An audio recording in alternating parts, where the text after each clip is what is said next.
Bienvenidos a De Uno a Uno, el podcast semanal en el que te vas a reír, vas a llorar, pero sobre todo vas a aprender a navegar por los ríos de la incertidumbre de ser un nuevo adulto. Siempre con la mano de Dios. Y el día de hoy tenemos un invitado especialísimo que siempre está detrás de la cámara, pero por fin, después de rogarle por 4 meses, ya está aquí. Recibamos con un fuerte aplauso a Andrés Guzmán. ¿Qué onda, Andrés Guzmán, qué honor tenerte aquí en De Uno a Uno. Siempre te veo nada más tu espalda de ese lado. Pero qué gusto. Así, ya cuando digo Andrés Guzmán, ahí está su cara, ya lo pueden ver. El día de hoy tenemos un tema que duele, un tema que arde, si no lo ha sonado, ¿verdad? El día de hoy tenemos el tema que se titula Mi papá me dejó. Parte 1, parte 2, parte 3, quién sabe. Esto puede ser toda una saga. Oye, Andrés, ¿tu papá te dejó de chiquito? No me dejó de chiquito, me dejó de grande. Bueno, muchísimo gusto. Mi nombre es Andrés Guzmán. Como dice Kemuel, siempre estoy detrás de la cámara. Tenemos que dar el disclaimer de hoy. Ah, sí. Tenemos un patrocinador muy especial. Sí, es cierto. Este episodio de Uno a Uno está patrocinado por Birria El Paisa, que está cerca de el Monte de los Olivos, Panteón. Ahí está muy bueno. Vayan a esa birria. Sí, no, pero es que el disclaimer es porque nos acabamos de zarpar como 1 litro de birria. Entonces, si estamos eruptando todo el episodio es por eso. Solamente dando el paréntesis. Porque aquí lo siento. Porque es como... Y bueno... Pero aquí vamos. Aquí... Vamos a darle. Vamos con todo. Vamos a darle. Entonces sí, mi papá me dejó, pero no de chiquito. Yo ya tenía... Creo que eran unos 19, 20 años cuando empezó a pasar todo. Pero pues ahorita vamos a entrar en detalle, ¿no? A ver, saca tus preguntas, Kemal. Bueno... Este tema también es muy personal porque, pues, a mí también mi papá me dejó. Como otro disclaimer, Ana Fernanda tenía un título bien perro para este perro en México. Lo decimos como algo bien chido, bien curada para la gente, o chilo para la gente de Mexicali, que se llamaba NTP. No tengo papá, pero no aplica tanto porque, pues, nuestro papá no se murió, nada más desapareció de nuestras vidas. Bueno, Andrés, cuéntame. ¿Cómo era tu relación con tu papá antes de que se fuera? Mi relación con mi papá era buena. No puedo decir que era excelente. Porque ya haciendo memoria ya de grande, ya me di cuenta que era un muy buen padre. Siempre nos proveía, siempre nos cuidaba. Pero emocionalmente fue distante. Y entiendo el hecho de que haya sido distante. Pues él estaba trabajando, él manejaba un negocio. Yo creo que aquí en México no tenemos una cultura paternal tan constante como para poder decir o tener un punto de referencia. Uh-huh. Entonces yo siempre pensé que la relación con mi papá había sido buena hasta que empezó a crecer y en pláticas con mi hermano descubrimos que mi papá sí llegó a ser distante. Obviamente mi papá también pues andaba arrastrando sus issues, sus broncas y pues eso, quieras que no, reflejaba en nuestras vidas.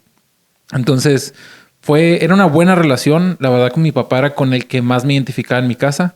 Mi mamá era muy diferente a mí, mi hermano súper diferente a mí. Y yo era un reflejo muy, muy cercano a mi papá. ¿Cómo era para ti tu papá? O sea, ¿cómo lo mirabas? ¿Lo mirabas como, mi papá es mi héroe, mi papá? Sí, o sea, para mí mi papá era Superman. Entonces, yo siempre lo admiré. O sea, cuando estás chiquito no te das cuenta de sus errores, de sus imperfecciones. Entonces, yo siempre lo vi como... Wow, mi papá. O sea, mi papá le gana al tuyo y mi papá se lo clava a golpes. O sea, tu papá es uno más que el mío. Sí, no, mi papá es más fuerte que el tuyo. Entonces, mi papá puede levantar un bocho si quiere. Sí, entonces, siempre tuve una relación. Teníamos los mismos gustos. Mi papá siempre le gustaba echar mecánica a los carros y yo me la pasaba y pegaba atrás de él. Yo quería aprender todo lo que él sabía. Yo quería hacer todo lo que él hacía. Entonces, siempre tuve esta conexión con mi papá que era muchísimo más cercano. Mi hermano era muy apegado a mi mamá, pero yo era más apegado a mi papá. Entonces, sí, era una relación muy cercana. Yo era la persona en la que yo confiaba. Era como mi punto de referencia en casa. Era a quien yo le pedía consejos. Era a quien yo le decía, oye, papá, pues tengo esta bronca. ¿Qué debería de hacer? Y sí, esa era mi relación. Oye, ¿cómo pasabas el tiempo con él? O sea, ¿salían juntos? Bueno, ahorita decías que hacían mecánica, pero aparte de eso, así, ¿salían o...? Vente, mijo, vamos a ver el partido. No, mi papá nunca fue deportista. Siempre era de que vamos a ser mandados. Mi papá, muy chambeador toda su vida. Teníamos un negocio en Mexicali. Y pues como todo emprendedor, no sabes en lo que te metes. Entonces siempre estábamos ocupados, siempre había cosas que hacer.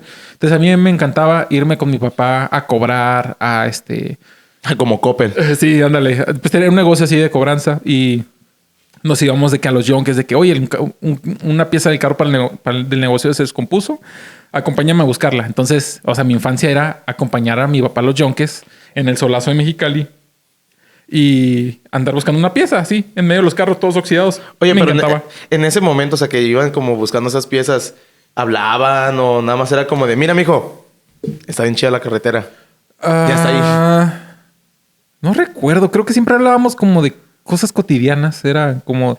Yo le platicaba de las cosas que me pasaban en la escuela. O sea, como cualquier niño, o sea... Pero ahora mi papá no era muy platicador. O sea, siempre sacaba cura con sus compas, pero así como de una plática constante, no era. Era de los que nada más hablar lo necesario para sacar lo necesario. ¿Tú crees que sacaste como eso también de él? Espérate. Y yo, no quiere llorar. Tiene un pedazo de birria atorado ahí. La birria que aquí está saliendo. Es que cuando ya empecé a hablar, como yo no sé vocalizar, como tú sabes, yo batallo más con esto. Pero bueno, ¿cuál era la pregunta? Te preguntaba como... Se me olvidó la pregunta. En realidad te da todo lo que da. Sí. Gracias, Ana Fernanda, su esposa. Un aplauso también a Ana Fernanda. Sí. Que si sacaste algo de él, o sea... Porque a los que te conocen en UNIV, pues... Andrés Guzmán no es como la persona que vas a ver diciendo ¡Ánimo! ¡Qué gusto verte, amigo! Siempre está atrás, viendo. Pues sí. O sea, mi papá sí es callado, observador, analítico. Siento que sí saqué eso de él. Me cuesta mucho hacer relacionarme con la gente. Toda la vida batallé con amistades. O sea, siempre era muy reservado. Mi papá no era así. Mi papá sí sabía hacer amistades. Pero yo sí fui más introvertido de lo que mi papá era. Ahora me siento obligado, o no me siento obligado porque suena muy feo, pero sí siento esa motivación. Ana Fernanda me obliga, ¿eh? No, Ana Fernanda no me obliga. A veces ella me tiene que detener porque sí siento la carga de que, oye, pues tengo que relacionarme con la gente pues para poder predicar, para poder compartir el evangelio.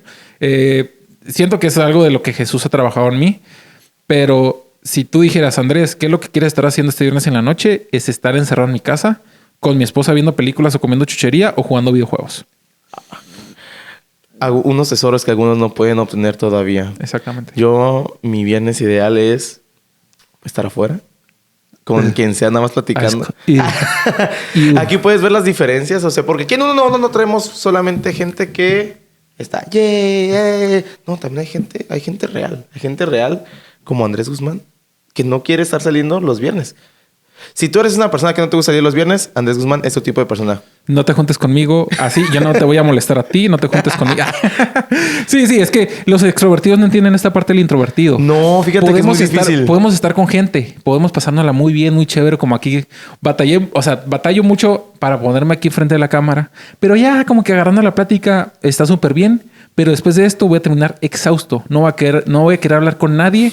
Y Ana lo sabe. Ana, mi esposa, ya me conoce. Antes no conocía esto de mí. Como que ya en el matrimonio se dio cuenta de que a su máquina se le acaban las palabras, Andrés. Literal, a veces que llego los martes y es como que ya no quiero hablar. De ya. Así es como que me pregunta Ana de que, oye, ¿por qué eso? Digo, así porque ya no quiero hablar. Y Ana, por favor, dime algo. No, también me pasa mucho con las bodas. Como... O sea, tenemos un negocio de videos y fotografía para bodas. Memorias de Uno, patrocínanos. No, pues literal te está patrocinando todo esto de Memorias de Uno. Sí, es cierto. Bueno, las Memorias de Uno. Memorias de Uno, la verdad, así como grande paréntesis. Memorias de Uno tiene una de las mejores coberturas de video y fotografía para tus eventos como bodas, mayoritariamente. Cualquier mensajito aquí, arroba Memorias de Uno. Sí, te veo como arrobas Memorias de Uno. Si arrobas Memorias de Uno en Instagram. Si estás en YouTube o estás en Spotify, salte y búscalo. Si te vas a casar, que yo sí, universitario, cásate.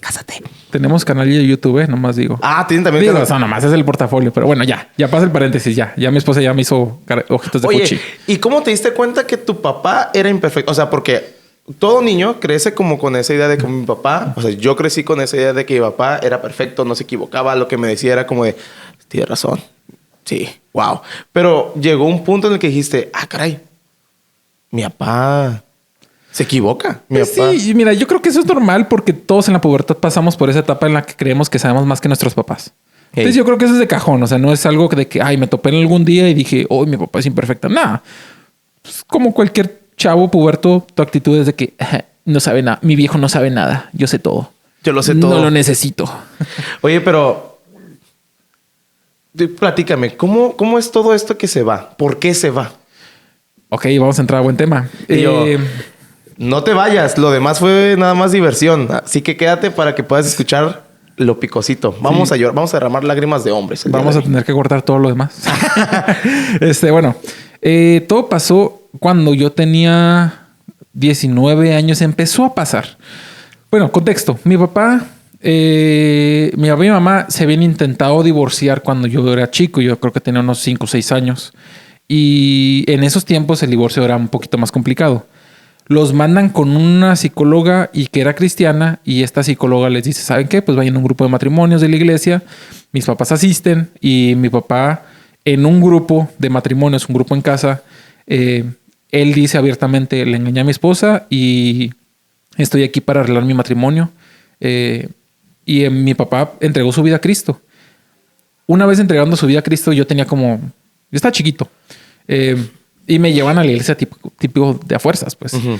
Pero ya que yo no conocía nada de Dios, o sea, no quería una relación con Dios, me chocaba ir a los domingos a la iglesia.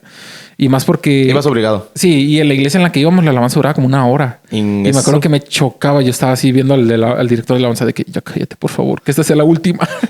Y seguía cantando y pues no me gustaban sus rolas, la neta. Yo quería punk. Yo era cholo. No es cierto. Quería heavy metal. No me gustaba, la neta.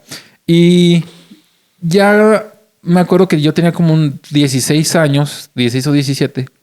Y mi papá me dice, a mí y a mi hermano nos lleva, nos gusta mucho practicar tiro con rifle. Y un día estábamos en el campo y mi papá nos dice, ¿saben qué? Hay algo así, se llama como el encuentro. No se llama encuentro, se llama curso de purificación interior, que es muy parecido al encuentro que se hace allá en la iglesia en Mexicali, en la que asistía. Y mi papá me dice... y le dijo, y nos dice mi papá, a mí y a mi hermano, vayan a este curso y no los vuelvo a obligar a ir a la iglesia, porque todos los domingos era un pleito porque no queríamos ir a la iglesia. Éramos chamacos pubertos rebeldes. Sí, y mi papá nos dice, inténtenlo y ya no les vuelvo a obligar que vayan a la iglesia. Entonces mi hermano y yo empezamos a asistir. Ahí eran como pláticas. Eran 40 días de pláticas y luego era el retiro. Sí, era un curso a la vez. Sí, era un curso. Era un día, una vez a la semana, pero pues era un periodo de 40 días. Y en este tipo de retiro, o sea, nos damos cuenta de que no manches, Dios existe. O sea, yo estaba nada de ser ateo. Yo como que sabía que Dios existía, pero mi corazón me decía, no, tú eres ateo, tú eres científico, tú vas por la ciencia. Tú vas porque lo que sí se puede comprobar. Sí, exactamente. Y cuando llegó a este retiro, me digo, no manches, qué miedo, Dios es real. Entonces, ahí mi perspectiva a mi papá cambió mucho, porque yo cuando empiezo a conocer a Dios y me empiezo a enamorar de Dios, yo me doy cuenta que mi papá sabía mucho de Dios y que preguntas. Entonces, el ver a mi papá leyendo la Biblia pasó de ser como que un papá religioso. Se volvió como una admiración extra. O sea, si yo de por sí ya quería muchísimo a mi papá, ya lo admiraba mucho, verlo leer la Biblia, verlo estudiar, verlo compartir en su grupo de matrimonios, verlo servir los domingos, era como que su máquina, mi papá se puede clavar el tuyo. Por 2 acá físicamente y espiritualmente. Sí. Y eso fue como que un boom, o sea, para mi vida. Sí, me cambió muchísimo. Es algo que siempre le voy a agradecer a mi papá esa plática. Pero yo empecé a notar, ya pasaron los años y yo ya tenía una relación con Dios estable. Y empecé a notar actitudes de mi papá, así como de la nada. Mi mamá queda embarazada de mi hermanita Arecia, nos llevamos 20 años de diferencia. Y mi papá empieza a agarrar actitudes medio extrañas. O sea, de repente lo notaba mucho en el celular. Estábamos todos en familia y él estaba como que disociado. Veníamos a veces aquí a Tijuana a conseguir mercancía para el negocio. Y todo el camino, o sea, él bien raro, bien serio, bien desconectado. Y se la pasaba en el celular. A veces me daba cuenta que no dormía con mi mamá. O sea, que no dormía en la cama. Una vez que mi mamá salió a un viaje de la iglesia, algo así. Mi papá no llegó esa noche y me quedé como que, ¿qué onda? Y ya notaba que algo andaba mal entre ellos. Y de repente, un día, también mi papá como que lo empecé a notar más frío espiritualmente. Y un día, mi mamá escapa, se va a la casa. Nos dice, de hecho nos dijo, es que me voy a ir con una amiga, ya había nacido mi hermanita. Y nos dice, no, es que me voy a ir a no sé qué parte con una amiga. Y ahí vamos a estar. Y de repente, pues yo como que, porque pues mis papás sí eran. Acá rato era de que, mijo, nos vamos a una semana y ahí hay dinero para que comas. Y yo, órale, comer dinero. No, entonces, para mí fue normal. O sea, sí sabía que algo andaba pasando, pero no... Mi mente no se quiso ir a lo más extremo. A lo catastrófico.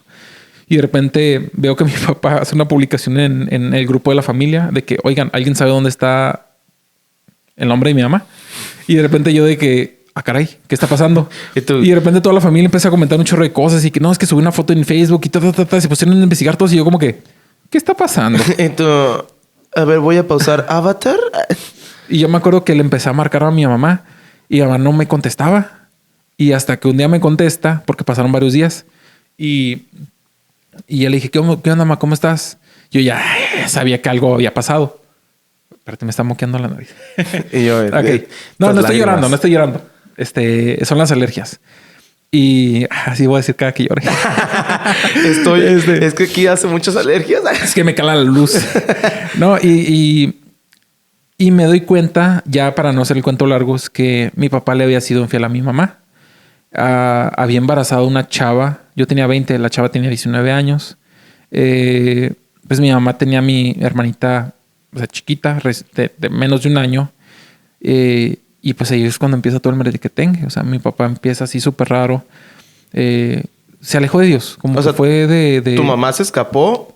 Ajá. Porque quería como huir como de esa situación? Quería huir de la situación. O sea, quería aislarse de todo. Sí, o sea, porque supongo que... Pues se fue muy doloroso. Y dijo, no quiero estar aquí. Eran 24 años de matrimonio, pues. A la bestia. Y pasó eso. Y, o sea, mi mamá con una bebita. O sea, fue un proceso muy difícil para todos porque pues se destruyó la familia.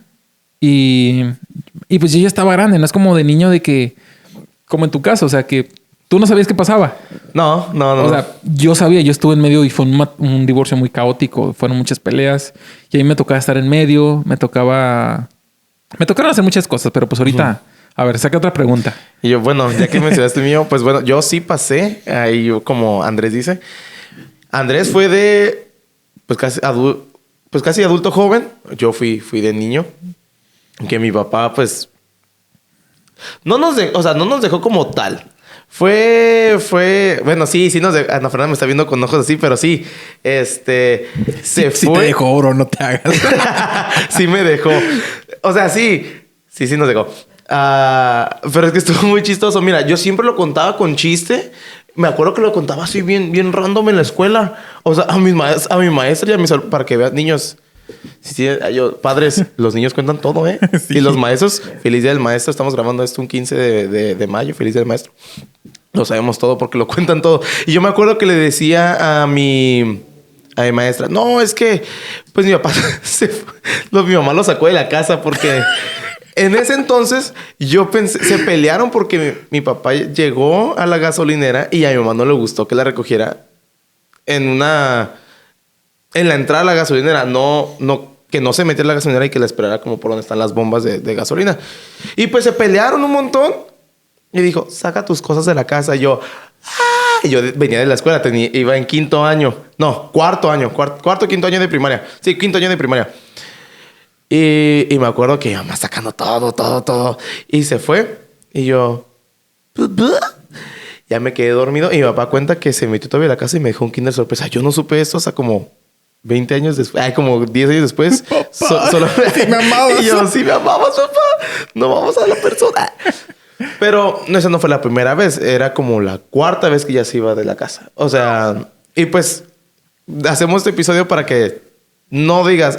no me puedo relacionar con Andrés porque a mí me dejaron de chiquito. A mí me dejaron de chiquito y a Andrés de grande. Entonces ahorita vamos a seguir viendo cómo todo eso vino a afectar distintas áreas de nuestra vida. Así que no te despegues. Andrés, mi siguiente pregunta. ¿Cómo afectó el entorno? Oye, yo creo que los que están escuchando con audífonos se van a chutar todos mis eructos. Es que la birria está pesada, ¿eh? La birria está pesada. Raza, si van a grabar un podcast, no coman birria. Buen tip. Yo creo que ya sabemos para la próxima. No birria 2 horas antes. O como un día antes. ¿Cómo afectó el que tu papá se haya ido, tu entorno, tu familia, tus relaciones con tus amigos, tu escuela? Bueno, universidad en este caso. Ok, pues vamos a la segunda parte. Fue muy difícil porque obviamente, pues no obviamente, pues, pero mi mamá cayó en depresión. Tengo un hermano mayor, también cayó en depresión. Y tenemos a mi hermana chiquita. Entonces, en el término universitario me afectó muchísimo porque yo tenía clases, no recuerdo si eran a las 7, 8 de la mañana. Y mi mamá o sea, por la depresión no se podía levantar de la cama. Y yo me acuerdo que tenía que cuidar a mi hermanita porque pues mi hermanita se levantaba y quería atención. Y yo me acuerdo que en la mañana se levantaba, yo me ponía a jugar con ella, yo me ponía a distraerla, la hacía desayunar, pues su papilla, todo eso. Entonces empecé a faltar a una de mis materias. Que de todos modos le iba a reprobar porque el profe estaba bien chafa, ¿no? Pero... el paro. Sí, de todos modos le iba a tronar porque la neta el profe era pésimo, profe. No, literal, era pésimo, profe. Nadie lo quería. Pero bueno, a lo que voy es que empecé a reprobar en la escuela porque sí mucha de mi energía se empezó a ir a estar para mi familia. Porque pues, quieras que no, o sea, alguien se tiene que levantar. Uh-huh. O sea, yo también estaba muy deprimido. Yo estaba muy triste, yo me sentía muy abatido, pero pues si no hay nadie que se levante, o sea, ¿quién lo va a hacer? Entonces, pues no tenía de otra. O sea, yo sentía la responsabilidad de que pues yo tengo que ponerme los pantalones y ¿Tú eres el hermano mayor? No, yo soy el hermano menor. Tengo un hermano mayor por 4 años. Y también yo empecé a trabajar en el negocio de la familia como meses después, porque pues el negocio tuvo un crecimiento muy grande. Mi papá necesitaba a alguien de confianza y pues yo entré a trabajar ahí.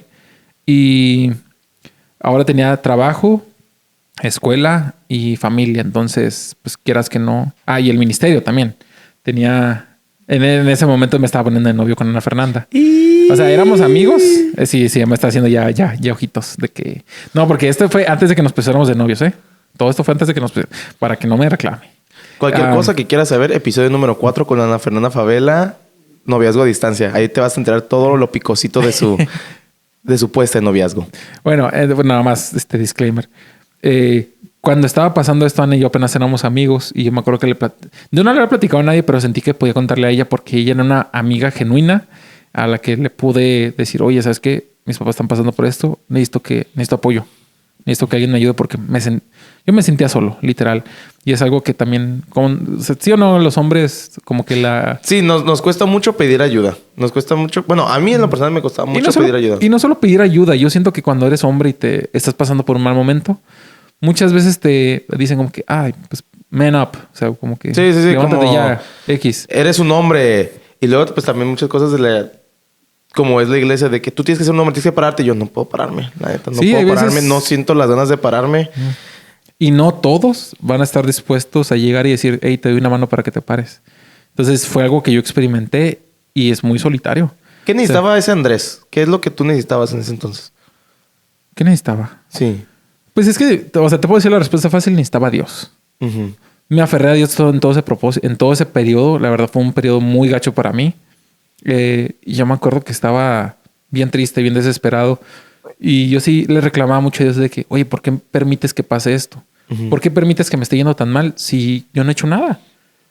¿Por qué permitiste que mis papás hayan pasado por eso si mi papá, pues yo lo veía? Sí, o sea, yo lo veía bien, que entonces yo sabía que la gente se puede equivocar y bueno, no me quiero desviar mucho porque siento que hay muchos temas ahorita paralelos. Volvamos a lo de... ¿Qué estamos hablando? Sí, en esa etapa, o sea, yo me sentía muy solitario, necesitaba mucho a Dios, me aferré mucho a Dios, pero me enojé mucho con él. Porque me identifiqué con Mefiboset. Para los que no saben, Mefiboset en la Biblia era del linaje de Saúl, descendiente de Jonatán. Y dicen que Mefiboset era un bebito cuando cae el reinado de Saúl. Pues lo quieren sacar a Mefiboset del palacio, de la casa. Y la cargada de Mefiboset se cae y le rompe las piernas. Entonces, pues en ese tiempo no había medicina para parar las piernas. Entonces Mefiboset se queda pues sin poder caminar toda su vida. Entonces, ¿Mefiboset fue culpable de algo? No. O sea, Mefiboset estaba en esa situación a causa de alguien más. Sí. Y lo que me encantó, porque yo me sentía como que alguien ajeno a mí cometió un error y esto me está costando a mí demasiado. Está afectándome a mí. Está afectándome a mí demasiado en todas mis áreas, pues todas mis amistades. Siento que en la iglesia también me quedé muy solo.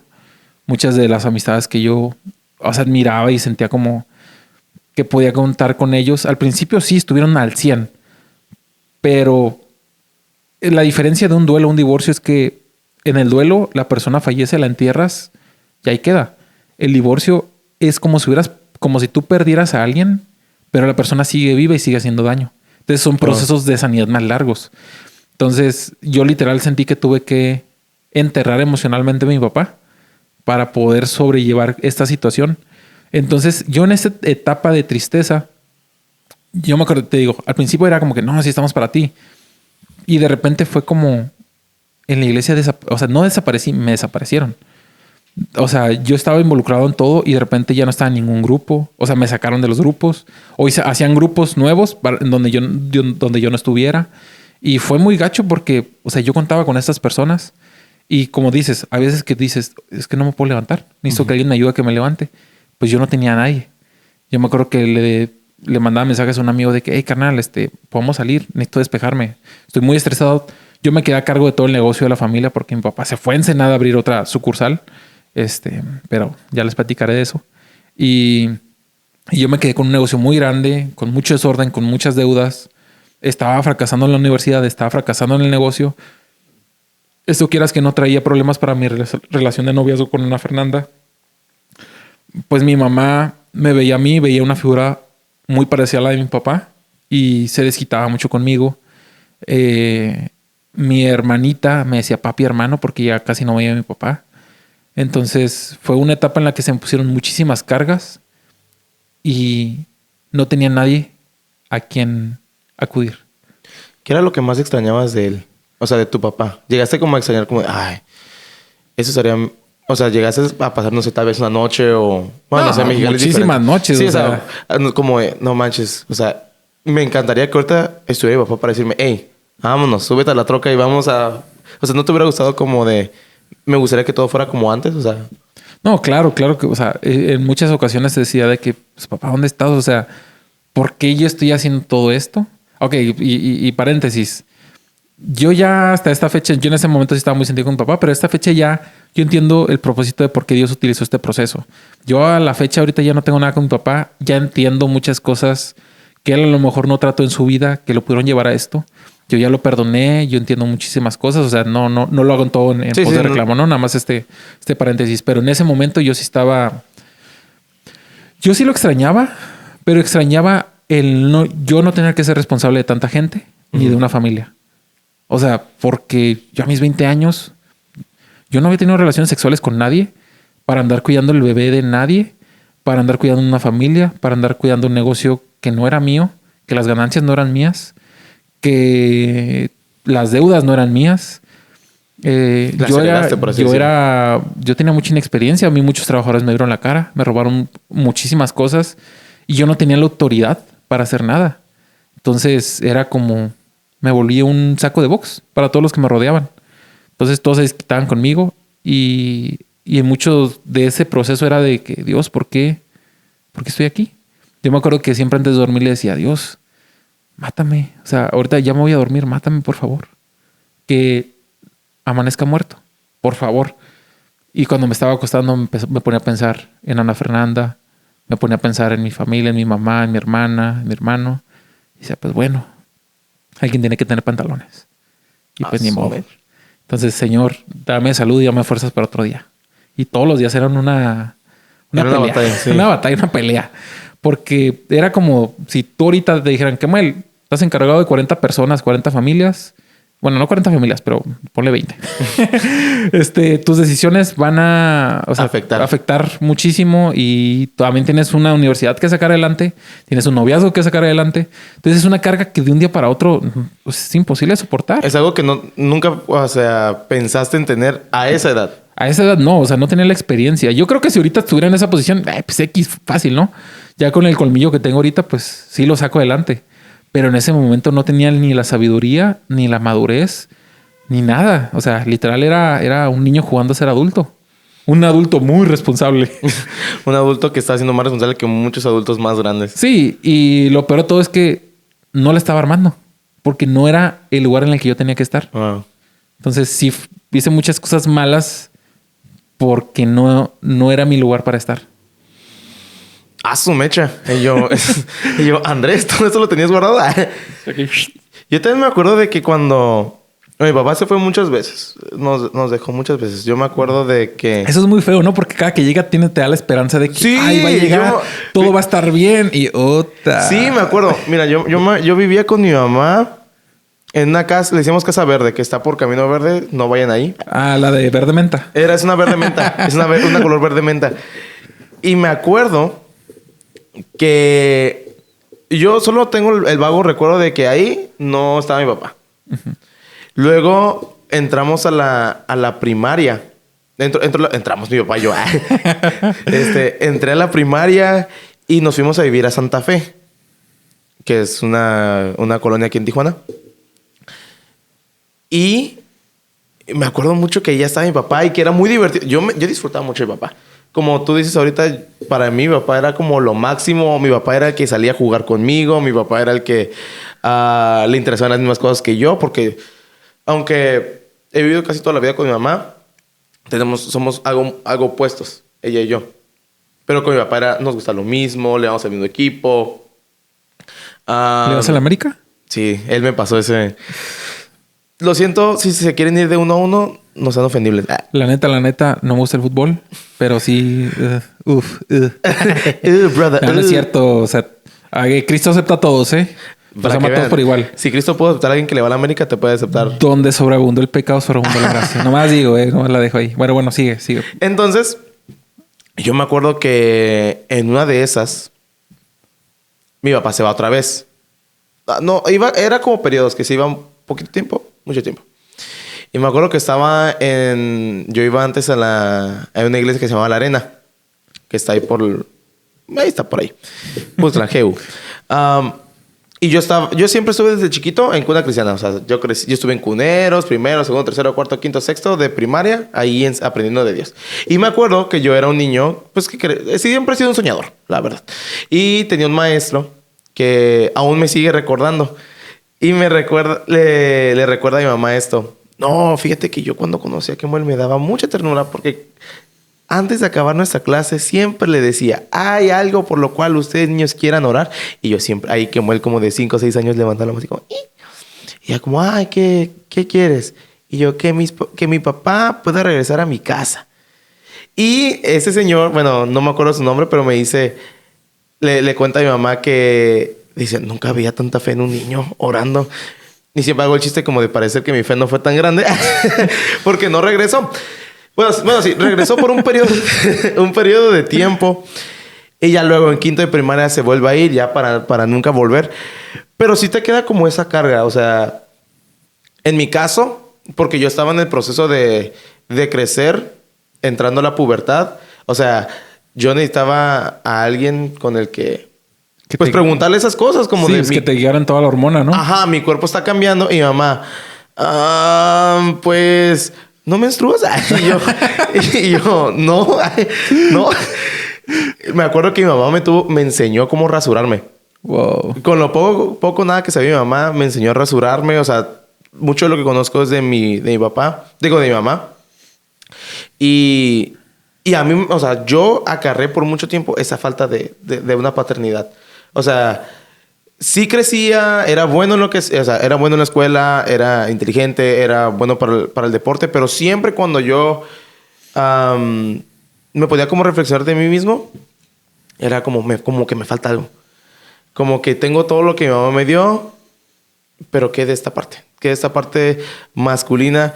Y por eso muchas personas a veces piensan que soy gay. O sea, no tiene nada que ver con el tema, pero... Creo que es porque no hubo mucha presencia masculina. Estaba rodeada de puras mujeres. Entonces, pues, se me pegaron todo lo como hablaban, sí. Todo lo que... Los ademanes. Los ademanes. Y hasta ahorita me persigue. Mucha gente me ha dicho, yo pensaba que eras gay. Y yo, no, para nada. Entonces, el crecer sin un papá... Bueno, a ti tú sí creciste con un papá, pero yo no crecí con un papá presente. Sí vino acarreando muchas cosas que afectaron... No solo mi carácter, o sea, como mi toma de decisiones, como de ser firme en lo que tienes que ser. Era muy volátil porque mi mamá era muy volátil. Era como si iba para acá, si iba para allá, si iba para allá, si iba para acá. Y como que siempre me faltó esto. Andrés, ¿cómo fue, continuando con tu historia, cómo fue para ti el crecer, el ya graduarte, casarte, formar tu familia, sin que tu papá estuviera, o tu papá sí estuvo ahí, o sea, en tu boda y todo eso. Sí estuvo en mi boda. O sea, es que no, mi papá no está muerto y no fue como que mi relación. O sea, el hecho de que yo tuve que decir como que lo enterré emocionalmente no significa que mi papá ya haya desaparecido. Mi papá siempre estuvo ahí, pero ya no fue la misma persona que era antes. Entonces, obviamente, ya cuando pues me comprometo y me caso, ya mi papá pues tenía otra familia. Entonces, quieras que no, ya no era el hijo suyo que se le estaba casando. O sea, era... siento que yo me volví una carga para él. Porque era como que yo me estoy casando y pues tú sabes lo caro que es una boda. O sea, bueno, no sé, para allá vas. Pero pues, casarse es muy caro y vienen muchas cosas y aparte algo que sí me pegó y volviendo a poquito eso lo espiritual. Yo me acuerdo una vez que iba con mi hermano, íbamos en el carro, estábamos en Mexicali y ya era de noche y estábamos en un puente, en un semáforo, puente por abajo. Y me acuerdo que llega un loquito drogado y como que esos pidiendo dinero y luego se nos queda viendo, una mirada bien loca, pero el vato así como que moviéndose bien raro. Y nos empieza a decir, les voy a cortar las cabezas a sus esposas y sus esposas van a andar por ahí corriendo sin cabeza. Y me acuerdo que mi hermano pues ya era un poquito más cristiano el que yo. Yo estaba bien verde todavía, bien morrillo. Apenas acaba de conocer de Dios. Y mi carnal me dijo, pues te reprendo en nombre de Jesús. Y yo pues nunca entendí qué era eso. Y ya creciendo y teniendo ya un poquito más de autoridad y conocimiento en el área espiritual, pues me di cuenta que eso no era un loquillo, pues era un demonio que me estaba amenazando o cantándome en mi futuro. Y cuando empieza a pasar todo lo de mis papás, es algo que no se me olvidaba. Las palabras de ese loquito. Porque me hizo saber o darme cuenta de lo vulnerable que era yo ante los mismos pecados que cometieron mis antepasados. Porque esto es algo que... Y es una de las razones por las que yo no juzgo a mi papá. Porque yo sé que es algo que viene desde arriba. Yo sé que es algo que viene desde mis abuelos. Sí, es algo que viene desde mis abuelos y no sé qué tan arriba venga, pero mi papá también creció en una familia disfuncional. Y mi papá pues, lamentablemente cometió los mismos pecados. Mi bisabuela era bruja, creo. Bueno, sí era bruja. Entonces venía una carga espiritual muy grande para mi familia. Y el hecho de yo querer encontrar y buscar a Cristo fue revelador el hecho de que yo supe que habían cargas espirituales para mí, para mi familia. Y eso me hizo muy consciente de que tengo que estar alerta porque en cualquier momento, si me descuido, puedo caer en lo mismo que él cayó. Entonces, cuando yo empiezo una familia, cuando yo empiezo un matrimonio, para mí era muy difícil como acercarme a mi papá y hablar del tema, porque primero, ya el negocio pues ya no era lo que era antes, ya el negocio estaba así muy seco, muy muerto. Mi papá tuvo que buscar otras fuentes de ingresos, que yo me sentía muy culpable por mi inexperiencia, que no pude manejar el negocio, pero también mi papá sabía lo verde que yo estaba y él me dejó ahí para andar haciendo otras cosas. Entonces ya ahorita también puedo lidiar con esa parte de la culpa. Pero en ese momento yo me sentía muy culpable de pedirle cosas para la boda, para pedirle su apoyo. Yo me acuerdo que antes de que me comprometiera o antes de la boda le dije, papá, ¿no me quieres decir algo? Y yo me acuerdo que no me dijo nada por pena. Yo sé que no me dijo nada por pena porque yo quería unas palabras de mi papá para antes de casarme y antes de formar mi familia. Y yo sé que la vergüenza no le permitió hablar. Porque ese hombre, yo sé que sigue teniendo todo el conocimiento de Jesús. Todo lo que leyó la Biblia no se le ha despegado. Todos los dones espirituales siguen en él. Pero la vergüenza lo mantuvo en el piso. Wow. Entonces, yo cuando empiezo una familia, tengo esta perspectiva de a dónde puedo llegar si no cuido mi vida espiritual. Si no cuido mi mente, si no cuido mi corazón, si no cuido mis acciones. Y fue eso. O sea, obviamente mi papá no tenía que pasar por eso para yo saber o yo estar firme. Pero fue una revelación de que, oye, tú puedes caer en esto si no te cuidas. Tú puedes cometer los mismos errores. Y era algo que yo siempre le decía a Dios, de que Dios, ayúdame a no cometer los errores de mis antepasados. Fíjate que eso es algo súper importante que muchos, o sea, piensan que por estar Ya como ser cristiano y todo eso, estás como exento de todo lo malo que puede pasar. Me acuerdo que, o sea, mi papá era, bueno, es pianista. Y yo me acuerdo que yo lo admiraba mucho porque tocaba en la alabanza, era de los que estaban, o sea, siempre estaba tocando y siempre se veía como que lo disfrutaba. Y como tu papá sabía mucho, yo le preguntaba cualquier cosa y me decía, no, pues, ¿qué dice? Y Reina Valera poderosa, ¿no? Puta. Con las que creció así como de bienaventurado el varón, y tú, la bestia. Y a mí sí se me cayó. A mí sí se me cayó un día porque yo me acuerdo que yo culpaba a mi mamá de que se habían separado. Yo la culpaba porque decía, fue por tu ira, mamá. Fue porque tú no pudiste soportar un poquito más. Yo no, o sea, mi mamá decía que la había engañado y yo, pero mamá, ya está en el pasado, ya perdónalo. Y eso lo cargué por mucho tiempo y eso se quedó como algo aquí. Pero me acuerdo claramente que un día estaba muy, muy gracioso. No es gracioso. Ya no. Antes sí lo contaba con chiste. Amigos, si cuando dices algo triste lo dices con mucha risa o para reírte, estás ocultándolo. Ya me pasó. Me acuerdo que iba a Plaza Río, una plaza muy famosa aquí en Tijuana. Y pues veo el taxi de mi papá y yo me emociono mucho. Tengo ahí 14, 15 años. Me emociono mucho y pues iba como a correr y luego veo que está con otra muchacha. Y se besan y yo, por favor, que mi mamá no lo vea, Y mi mamá los vio. Chanfle. Su mecha. Se prendió el cerro, compa. Se prendió el cerro, enojadísimos, todos, hubo violencia. O sea, a los 14 seguían en su periodo. Tú tenías 14 y seguía su periodo de volvemos, nos separamos, volvemos, nos separamos. Ya para los 10 años. O sea, ya tenían 4 años de separados. Ya tenía 4 años separados. ¿Y tu mamá vio eso? Mi mamá vio eso. O sea, le valía a mi mamá, entre comillas. Estoy diciendo comillas para los que están escuchando un podcast. Pero no, todavía estaba como esa herida fresca porque no sanaban. Y pues yo tampoco. Pero ahí, en ese momento cuando yo vi, así, no me lo tenía que contar. Yo lo vi. Ahí fue cuando... Se te cayó tu papá. Se me cayó mi papá. Chao. Dije, el que yo vi, con el que yo jugaba, con el que yo quería crecer. Me acuerdo, fun fact, yo quería tener el mismo tipo de sangre de él. Así tanto lo amaba. No manches. Suena muy tonto, pero cuando supe que era A positivo y no O negativo, dije... No, mi papá. Yo como holandés, Dios, mátame. Dios, mátame la sangre. Pero a mí se me cayó y ya... Todo ese periodo de los 14 hasta ahorita casi los 24, hace poquito pudimos tener una plática ya más allá de lo superficial. Mi papá se sincera conmigo y me dice, es que yo me equivoqué. Yo no supe valorar lo que tenía. O sea, mi papá, como contexto, mi papá y yo, lo único que llegamos a hablar era de música. ¿Qué tan chida está esta rola? ¿Escuchaste esta progresión? Y el América. Hoy juega, perdieron, ganaron, qué chido. Eso era todo lo que hablábamos.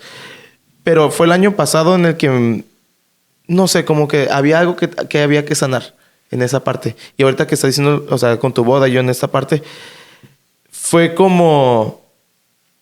Yo anhelaba conocer por qué mi papá era así. O sea, no sé si te había pasado, pero en mi mente sí era, ¿por qué lo hiciste? O sea, no me valoraste tanto a mí, ni a mi mamá, ni a lo que tenías. Por nada más, o sea... ¿Pero por qué? Pero ¿por qué? O sea, ¿por qué si teniendo toda una familia? O sea, ¿por qué me despreciaste prácticamente? Suena feo. Y en ese momento mi papá se sincera y dice, la verdad es que yo me equivoqué. No supe valorar pues lo que era tu mamá, no supe valorar lo que era mi llamado como estar ahí tocando o sea, y te pido perdón, hijo. Perdón porque no supe valorarte. Y el que no estemos juntos ahorita, ni tener una buena relación, es por mi culpa, no por tuya. Y yo, el sorbo de café, papá. Y yo, como mamá Coco, ahí entre yo, recuérdame. Y yo, Coco de Pixar, patrocínanos. Ok. Siento que tenemos que tocar un tema que es el de cómo afectó tu relación con Dios. La neta. O sea, ¿puedo empezar yo? ¿Puedes empezar tú? Tú dices, tú eres el director. No, tú dale. ¿Yo le doy? Por favor, el invitado inicia. Y yo me emperré con Dios. Fin. Fin. No, pues es que obviamente, y es algo que gracias a Dios he podido tratar con muchos chavos ahora del grupo universitarios, porque pues esta es una herida muy, muy común y muy general. Y yo sé que cuando tienes problemas, o sea, tu papá hace algo en tu casa, sí afecta tu relación con Dios, porque la Biblia nos dice que Dios es como un padre para nosotros, que es nuestro padre. Que le hablemos como si fuera nuestro padre. Y yo creo que bajamos a Dios de ese pedestal porque bajamos a nuestro papá de ese pedestal. Entonces rompemos esa imagen divina de un padre. La imagen de padre ahorita actualmente en la sociedad está muy dañada. Está pisoteada. O sea, el Día del Padre no se celebra, se conmemora. y el papá tiene que hacer la comida. Tiene que hacer la carne, tiene que poner el carbón. O sea, es el Día de la Madre es lo top. ¿Pero el Día del Padre qué? El Día del Padre, ¿a poco era hoy? ¿A poco era hoy? Exactamente. Entonces, la imagen paterna ha sido muy dañada y por ende la imagen de Dios, y siendo que aquí por cultura, también ha sido muy dañada porque se nos hace muy difícil ver a Dios como un papá. Porque nuestro papá nos hizo mucho daño. Nos dejó, nos abandonó y podemos ver a Dios como alguien que te deja y te abandona. Que realmente no es eso. Entonces, lo que yo me identifiqué con la historia de Mefiboset, dije, o sea, yo fui roto por el error de alguien más. Pero ¿qué pasa con Mefiboset antes de que lo mataran? El rey David dice, oye, pues tráeme a alguien del linaje de Jonatán, pues para poder honrar su memoria. Y dice, oye, pues ahí está Mefiboset, el inválido que se la pasa pidiendo dinero fuera del templo. O sea, chécate dónde estaba Mefiboset. Pues era un vaguito que pedía lana para sobrevivir. El de, hey, compa, trae 5 pesos. Por una coca. Por una coca, o sea. Y termina él comiendo en la mesa del rey. ¿Qué hizo Mefiboset para ganarse ese lugar? Él no hizo nada. No hizo nada. Mefiboset terminó ahí únicamente por quien era su padre, Jonatán. Entonces, algo que yo entendí es que el hecho de que mi papá se haya equivocado no era algo para yo alejarme de Dios. Porque pues Dios también es mi papá y por eso puedo comer a la mesa del rey. Y qué difícil es eso, creértelo. Sí, y cuando pasas por esa situación, esa prueba, esa situación fea, se fractura tu relación con Dios porque también, como sufres mucho, en el sufrimiento empieza a decirle que, ¿por qué a mí, Dios? ¿Por qué a mí? ¿Por qué a mí? Y yo me acuerdo que le decía a Dios de que Dios te deleitas en mi sufrimiento. Porque yo todos los días le pedía ayuda a Dios, todos los días. Así como tú dices de morrillo, yo me acuerdo que tenía todas las broncas del negocio, todas las broncas de la familia, todas las broncas de la escuela. Me estuve en 2 décimas de correrme de la UABC. Porque pues yo estaba en el negocio 100% ocupado. Todo lo reprobé. Me acuerdo que un semestre todo lo reprobé. Porque llegaba a la escuela y me marcaban de que había pasado algo en la casa, o había pasado algo en el negocio, o había pasado algo en esto. Y pues yo tenía que ir. Tenía que dejar la escuela. Y yo me acuerdo que siempre le preguntaba, ¿por qué, Dios? O sea, yo no he hecho nada malo. ¿Por qué me tratas de esta manera? O sea, ¿que no se supone que soy tu hijo? Y mi relación con Dios se fracturó porque también lo empecé a ver como un padre que abandona. Ya luego aprendí que, o sea, Dios ya me trajo aquí a Tijuana para que yo pudiera sanar. O sea, puedo decir que Mexicali fue mi Egipto y Tijuana fue mi desierto. Chiste bíblico. Sí, si no lo entendiste, lee tu Biblia. Lee Éxodo. Tijuana fue mi desierto porque en el desierto es cuando Dios te sana. Dios te muestra que Él está contigo aunque estés en el desierto. Y ha sido un proceso de sanar. Y ahorita que tengo hijos, no sé si se vengas a escuchar el ruidito, pero aquí está mi bebé. Y yo, que nos traigan acá hacia... Sí, no quiero que salga su rostro en redes sociales. Está demasiado chulo. Vamos a ponerle un... y yo, solo imagínate eso. El bebé Gerber. Ándale. En blanco. Y es eso. O sea, de esa manera afectó. Yo veía a Dios como un Dios paternal que te puede dejar en cualquier momento. Yo muchas veces dije, Dios, ¿me trajiste a Tijuana para abandonarme o qué onda?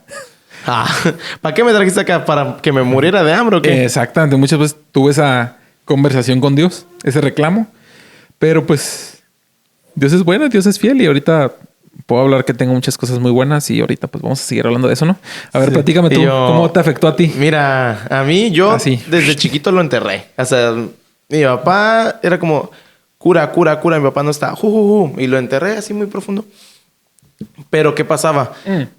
O sea, no enterraste emocionalmente, enterraste los sentimientos. Enterraba los sentimientos y los ocultaba con comedia, como muchas cosas que hago. O como Chandler. Ajá, como Adam Sandler, sí.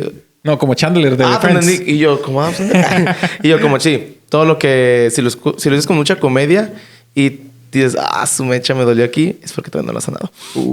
Sí soy. Buena bola. Bueno, sí fui. Y pues enterré todo eso. Entonces para mi papá, para mí se me hizo normal. O sea, veía a mi papá de vez en cuando, un mes, cada 2 meses, de vez en cuando, o sea, cada que se podía ver. Pero lo que siempre era como en donde había problemas era en la parte económica. O sea, sí era como de, ok, tiene 15 años que muere. Entonces mi mamá, me acuerdo que le decía como, ya voy a decir el nombre de mi papá. Nombre de mi papá. Necesitamos que des dinero. Oh, no, sí. Esto. Y te voy a dar eso cada semana. Y no pasaba así. No era... Era una inconstancia. Ya a veces había. Y luego mi mamá me decía, ve y tú háblale a tu papá. Entonces ahí me ves a mí yo como, papá, oye, sí vas a poder hacer... No, mijo, fíjate que ahorita no, pero te voy a prestar esto. Eso es lo que tengo. Entonces, ¿qué pasa? Cuando yo me acerco con Dios, pues ya... Pues pasaron muchas cosas y a los 21 ya cuando decido tener una mejor relación con Dios. Y yo le empiezo como a esta parte de pedir, que se suponía que tenía que ser la forma más, que tendría que ser la parte fácil de la oración, por así decirlo. Me cuesta mucho. Y me empiezo a cachar que digo, si tú quieres y si puedes, pero en mi corazón, si te alcanza. Y si soy digno de que me quieras dar esto, por favor.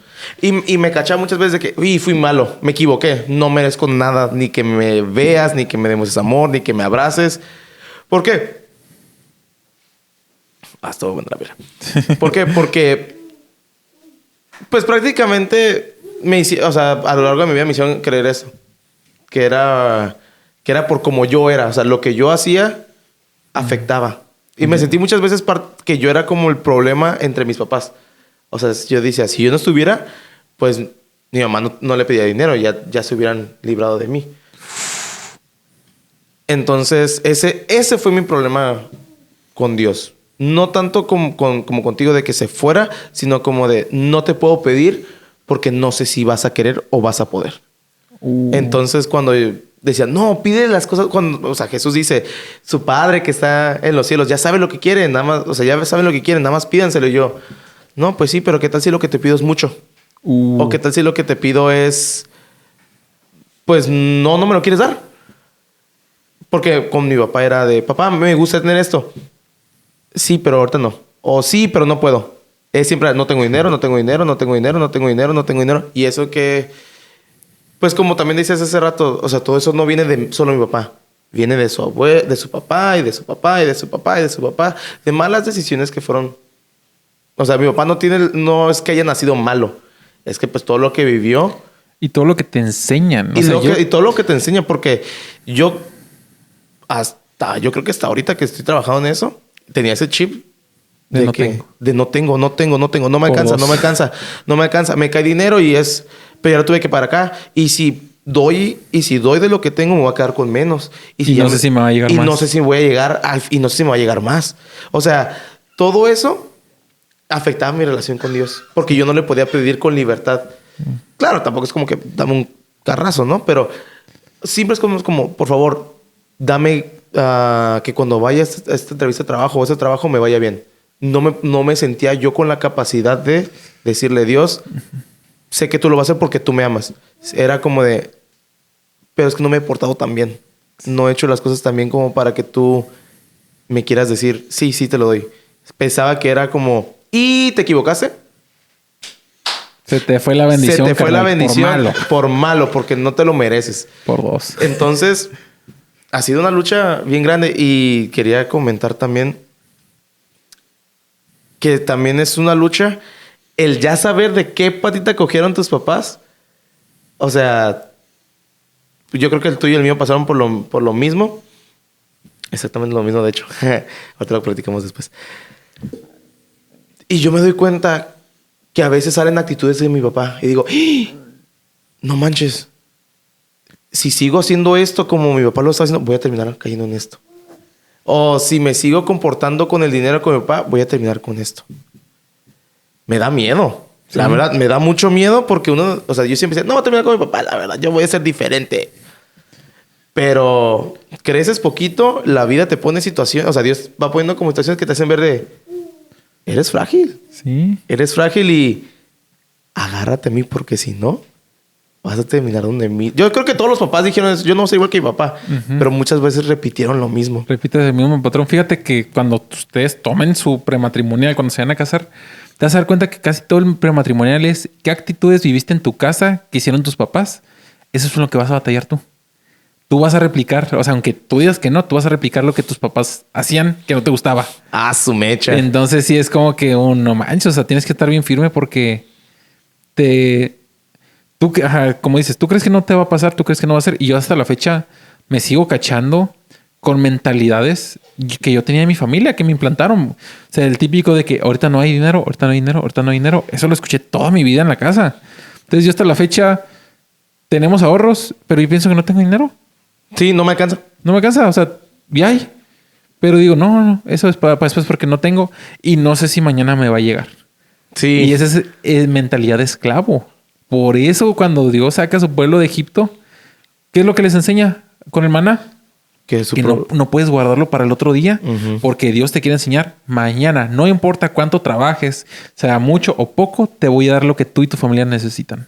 Wow. Y eso es algo, es rompiendo mentalidad de esclavo. Y si eres esclavo por el dinero, estás pensando así. Lo que tengo ahorita es todo lo que voy a tener para toda la vida. Pero pues no, tienes que romper con eso. Oye, ¿y cómo empezaste a perdonar a tu papá? O sea, ¿cómo inició ese proceso de que dijiste, si tengo como no sé si te sentías como un resentimiento hacia él o como de, hoy algo? ¿Cómo inició ese proceso de perdonar completamente? Pues es que no creo que haya sido un punto en el que yo haya dicho, o sea, que yo me haya parado y que mi vida cambió en un solo momento. Es una constante lucha. Porque he aprendido que tú te cachas, a veces, o sea, tienes que cacharte pensando porque la herida son como cicatrices. La cicatriz, si ya está sana, pues ahí está sana. Pero hay veces que puedes empezar a rascar esa cicatriz y vas a volver a abrir la herida y vas a volver a hacer una herida y una cicatriz más grande. Entonces muchas veces yo me daba cuenta que me agarraba pensando en todo lo que mi papá había hecho y todo lo que yo había sufrido y me empezaba a enojar. Me empezaba de que se empezaba a subirle de nivel.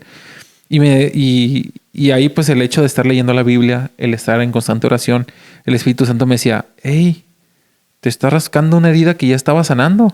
O sea, mijo, déjala sanar. Y en ese proceso de estar pensando y aferrándome a la ofensa, el rencor, era de que, ay no, tengo que sanar, tengo que perdonar.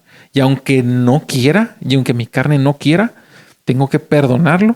Y yo me acuerdo que en ese momento, cuando me entraban esos pensamientos de quererme mal viajar, yo decía, Señor, perdona a mi papá, ten misericordia, bendice lo que le vaya muy bien, que es la parte difícil, ¿no? Cuide muy bien a su nueva familia, que no vuelva a hacerles lo que nos hizo a nosotros y que sea muy próspero en todo lo que haga.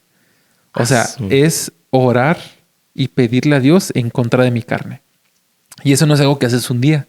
Eso es algo que haces todos los días. Y a lo mejor te toca ir a un encuentro, un retiro o algo así, en el que a ti te toca perdonar a alguien o perdonar a tu papá o a tu mamá. Pero el enemigo está esperando que venga la próxima semana cuando se te baje el fire para que empieces otra vez a meditar y a recordar y a trabajar y a maquinarlo y empiezas. Entonces, perdonar es un proceso. Y Satanás siempre te va a estar recordando las ofensas de los demás hacia tu vida para que abras esa herida otra vez y caigas. Y si no tratas esa herida, vas a caer en amargura. ¿Cuánta gente amargada no existe? Porque no ha perdonado a alguien. O porque... Sí. Y el rencor, algo que me di cuenta también es que el rencor no distingue entre amigo y enemigo. El rencor es como de que yo tengo rencor contra una persona, pero el rencor contra esa persona va a ser que yo tenga rencor con los seres que amo. Entonces, rencor con mi papá pudo haber sido que yo tenía rencor a mi hijo, rencor a mi esposa, rencor a Kemuel, rencor a todos los chavos del grupo, a mis líderes espirituales. Y pues no, eso no está bien. Entonces, sea quien sea, tienes que perdonar. Y perdonar es una chamba de todos los días. Sí. Y no es fácil. Por eso tienes que leer y orar y estar en comunión con el Espíritu Santo. Si no, no lo vas a poder perdonar, no lo vas a poder soltar. Y cuando tú digas, ya perdoné, ya no tengo que hacer nada, aguas, porque van a pasar los meses, a lo mejor pasan los años y un día el diablo te va a decir, ¿te acuerdas que te hicieron esto? Y si no estás firme, vas a volver a caer en rencor. O puede que te llegue, o puede que esa misma persona te llegue a herir. Te haga otra, se aparezca en tu vida. También hay que hacer mansos, no mensos. O sea, también si el que te traicionó es un papá tóxico, digo, puedo decir gracias a Dios que mi papá no es tóxico, no es así. Pero he escuchado testimonios de papás que se aprovechan de sus hijos, de sus trabajos y les andan pide lana, les andan bajando el dinero, los manipulan. Pues hay que ser mansos, no mensos y saber cuándo poner la otra mejilla. No solo la otra mejilla, cuándo poner límites. Sí. Porque también, si la persona ahí está hiriendo y se está aprovechando, o sea, también eso no es sano. Y se puede escuchar mal, pero hay veces que tienes que hacerte para atrás. La familia no siempre es de sangre. Así es. Creo que también Pablo en una de sus cartas dice que intentemos hacer todo lo posible para estar en paz con todos. Entonces, a veces estar en paz con todos significa sí te perdono y Dios te bendiga y todo, pero no quiero que estés cerca de mí porque... Lastimas, sigue lastimando. Sí, o sea, lo estimo. Lastima. Esa persona sigue lastimando y sigue fregando la vida. Sí, y pues quieras o no, el proceso de sanación se vuelve más y más largo, se va extendiendo más porque pues te sigue lastimando y te sigue lastimando. Y estás perdone la misma una y otra vez. O sea, pero tampoco no eres un saco de box. Tienes toda la autoridad de decir hasta aquí y te alejas. Siguen siendo familia, siguen siendo amigos. Bueno, ya no son amigos, pero siguen siendo hermanos en Cristo. A lo mejor un hermano de la Biblia de la iglesia. O carnal, me peleé con Moisés. Sigue siendo alguien que estimas mucho, pero pues, hay que alejarse a veces. Y eso no está mal. Pero pues, o sea, una cosa es perdonar y otra cosa es tener a la persona que sigue hiriendo, porque hay gente que se va a aprovechar y que va a seguir dando lata y que nunca va a cambiar. Exactamente.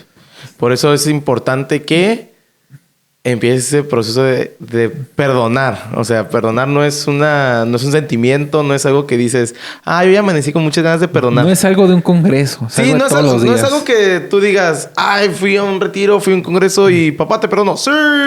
O sea, te va a motivar, te van a ayudar a que lo hagas, pero todos los días. Sí, mucha raza dice, es que yo lo perdoné, pero todavía no, o sea, me sigue cayendo mal. Pues sí, sigo teniendo rencor, pero yo lo perdoné en el congreso. Se suponía que yo iba a regresar diferente. O sea, sí regresaste diferente, pero... Tienes que mantener El perdón es algo que sí se practica todos los santos días. ¿Por qué? Porque esa persona puede que siga en tu vida o puede que ya no. Pero pues como dices, a veces va a llegar esos pensamientos como de, ¿te acuerdas que te hizo esa persona? Y tú, hoy lo perdono. Sí. A mí me pasaba mucho que él usaba comedia. Como de, no tengo papá. Y a veces lo sigo usando, pero ya me caché, Yo también hay una plática con Dios. Le dije, Dios, ¿por qué usas tanta comedia? Y me dijo, ¿por qué estás ocultando tu dolor? Y yo, se volvió, carnal. Sí, o sea, puedo decir, ya lo perdoné y no me duele. Pero si lo piensas y como que te genera algo, no está... La herida sigue abierta. Sí, y a veces puedes seguir la herida abierta, pero tienes que darle tiempo que sane. Sí. Y como les digo, esto es de todos los días y todos los días soltarlo. Ya casi terminamos este podcast. Gracias por estar con nosotros. Antes de terminar, Andrés, ¿qué le podrías decir si tu papá estuviera aquí enfrente? No te le vas a golpear. Si tu papá estuviera aquí enfrente, ¿qué le podrías decir? Sigue a Cristo. Busca a Cristo. Cristo ya te perdonó. La familia ya te perdonó. Yo ya te perdoné. Mi hermana, mi hermano te perdonaron, mi mamá ya te perdonó. Quiero pensar que mi mamá ya te perdonó. Busca a Cristo y busca tu salvación. O sea, yo no soy responsable de tu salvación. Tú eres responsable de tu salvación y tú sabes bien qué tienes que hacer. Entonces, hazlo. Siga a Cristo. Haz eso. Rápido, conciso. Si yo tuviera que decir algo a mi papá, es como, papá, estás perdonado. Ya no importa lo que hiciste en el pasado. Lo importante es que estás aquí y que todavía puedes hacer las cosas bien. Todavía te quedan muchos años de vida. Así que, pues, aunque no elegiste estar con la familia A, preferiste estar con la familia D, excepto, con otra familia, Pues solo quiero que sepas que siempre vas a poder sentir apoyo por mí. A pesar de que te equivocaste, a pesar de que heriste muchas cosas, ya el Señor ya se encargó de sanar todo eso. Y antes de irnos, ¿qué le podrías prometer a tu hijo? Ahora sí voy a llorar. Yo, como padre, ¿qué le No he podrías... llorado todo el podcast, no quiero empezar a llorar ahorita. ¿Cómo qué le podrías... Ahorita su hijo está aquí enfrente, está aquí también Ana Fernanda, su esposa. ¿Qué le podrías prometer a tu esposa y a tu esposa como esposo? O sea, y a tu hijo como padre. ¿Qué le podrías prometer? ¿Qué le podría prometer? Me voy a aferrar a Dios con todas mis fuerzas, con todo lo que tengo y todo lo que soy. No para ser un buen padre para ti, pero para ser primero un buen hijo de Dios. Y para honrar a Dios, honrarte a ti, honrar a mi esposa y nunca dejarlos, siempre amarlos y siempre darles lo mejor. Todo por temor de Dios. Entonces Dios siempre va a ser primer lugar en mi corazón. Siempre voy a tener temor de Dios en todo lo que haga. Y ese temor a Dios y ese amor a Dios los va a cuidar ustedes. A ti, Ana, y a ti, baby. Los amo. Y con esto... Ay, yo no estoy llorando, te estás llorando. ¡Ah, su mecha! Yo, el poder del Padre. Ay, yo, si yo te pudiera decir algo, hijo, te prometo que no me voy a ir. Voy a seguir, y yo voy a seguir aquí. Porque sé lo mucho que puede afectar el crecer sin una figura paterna. Sé lo mucho que te puede afectar como persona, como hijo de Dios. Y no quiero que pases lo mismo que yo. Quiero que crezcas como un niño, una niña sana. Y pues mi futura esposa... Estoy viendo. No se quiere casar conmigo. Pues prometo poner a Dios primero para que todo lo que aprenda estando con Él pueda aplicarlo con nosotros y que aunque me enoje, aunque tenga esa tentación como de repetir mis cosas del pasado, pueda decidir elegirte a ti y elegir a mis hijos. Y con esto ya... Muchacho, muchacha que estás escuchando esto, padre de familia que está escuchando esto, adolescente que está escuchando esto, si algo te podemos recomendar es que si no has tenido un papá, o si se fue, si partió, si murió, solo queremos que sepas que tienes un papá en el cielo que es empático contigo, que es empático, que le importa lo que estás pasando, que a pesar de que puede haber momentos en los que parece que está burlando de ti, se está riendo, como de Andrés, ¿por qué te ríes de mi desgracia? Él sabe por qué hace las cosas. Y ahorita todo lo que puede contar Andrés que le pasó, puede que haya sido necesario para que ahorita que tú estás escuchando, pueda decir, yo estoy pasando lo mismo. Y te ayude a crecer. Nada más un paréntesis antes de que termines. Dios no quiere que la gente se aleje. La gente decide alejarse y no tienes que enojarte con Dios por los errores que cometan los demás. Una cosa que me dijeron que a mí me voló la cabeza es que Dios va a convertir las derrotas en victorias. Lo hizo con Jesús y lo va a hacer con tu vida. Lo que tú estás pasando, lo que tú estás viviendo, por chafa que esté, algún día lo vas a poder utilizar para glorificar a Dios. Porque vas a poder ayudar a alguien que está tan perdido como tú, a alguien que está sufriendo tanto como tú, a que encuentre a Cristo, a que encuentre la sanidad, a que encuentre la salvación. Entonces, aférrate a Dios. Si estás pasando cosas chafas, vas a ver que eso se va a convertir en una victoria y el diablo no te va a poder destruir. Solo tienes que ser paciente. Paciencia. Y con esto terminamos nuestro último episodio del día. Es cierto, falta otro. Sí, cierto, falta otro. Siempre grabamos como 8. Con eso terminamos nuestro episodio del día de hoy de 1 a 1. Muchísimas gracias, Andrés, por estar con nosotros y por abrirte tan bonito. ¿Ya será la última vez que vean a Andrés? No lo creo, porque tenemos parte 1, 2, 3, 4, porque este tema da para muchísimos temas. Pero gracias por todo. Gracias por seguir aquí. Gracias por haber escuchado el podcast. Gracias por estarlo viendo en YouTube. Compártelo con tus amigos que no tienen papá. que si no tienen papá, se murió, se fue. Compártelo con todos porque sé que es para alguien. Si tú ya pensaste en esa persona, envíaselo. Nos vemos en la siguiente. Gracias por estar con nosotros. Hasta la próxima. Bye. Disculpen mis eruptos.